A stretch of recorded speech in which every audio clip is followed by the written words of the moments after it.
pozerám pred 5 alebo 8, 10 rokmi BBC, lebo niečo robím a vždy to mám pustené. A v Anglicku, v Londýne diskutovali odbory a minister anglický s predstaviteľom firmy Peugeot. A tedy Peugeot, lebo tu tam už dokončila fabriku, tam fabriku zrušila. A oni diskutovali o tom, že prečo tú fabriku idú zrušiť, keď mala dobre vysvetlí a tak ďalej.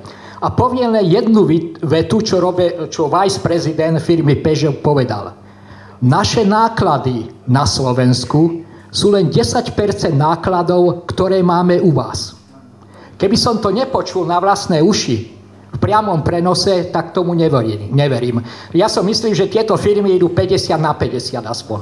Ale 10% znamená, čo si musíme uvedomiť, že náš robotník za tých 10% sa musí obuť, najesť, zaplatiť sociálne poistenie, deti dať do škôlky a tak ďalej. Francúz dostane 90% a nemusí stať ani z posteli. Potom sa čudujeme, že dôchodky priemerné sú tam nad 1000 eur a platí to už ani nehovorím 2000, 3000 a nehovorím o sociálnom zabezpečení, kde v Nemecku už 1025 eur je pod to sociálny prípad. No, takže ešte raz, toto by bolo dobre vedieť. A tým by sme vyriešili veľa otázok. Ja by som sa vrátil k tej otázke veda a technika, lebo to je stručne, to je základný a kľúčový bod Slovenska. Nemáme ani ropu, ani sme vojensky není silní, proste zhruba toho nemáme veľa. Čo máme, to máme ľudí. A ja tu ukážem počet náraz pracovníkov vedy a techniky a výskumu, ja to volám socialistický zázrak, do roku 1989, to je ten najvrchnejší bod, a potom zničenie slovenskej vedy, techniky a výskumu.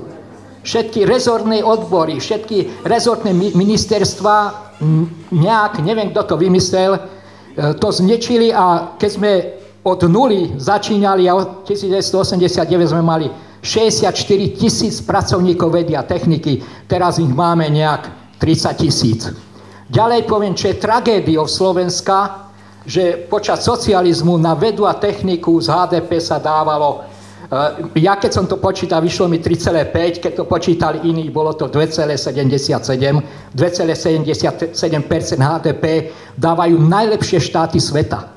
My sme to dávali počas socializmu a keď socializmus spadol, tak výdavky na vedu a techniku klesli na 0,6%. Toto je naša tragédia, že my jediné, čo sme mali, múdrych ľudí, ktorí niečo vedeli, už nevedia. S výdavkom na vedu a techniku 0,67 neurobíme nič. Čo dokážeme, že ten pracovník v továrne bude vedieť tých 20 pohybov z pamäti aj v noci urobiť na tom páse. Tak toto je naša tragédia. Pokiaľ nezvýšime výdavky na vedu a výskum na 2% alebo 1,8, čo má Európska únia, tak nikde sa nepohneme. Vždy budeme tí, prepáčte mi za výraz, hlúpi, ktorí nič nevedia.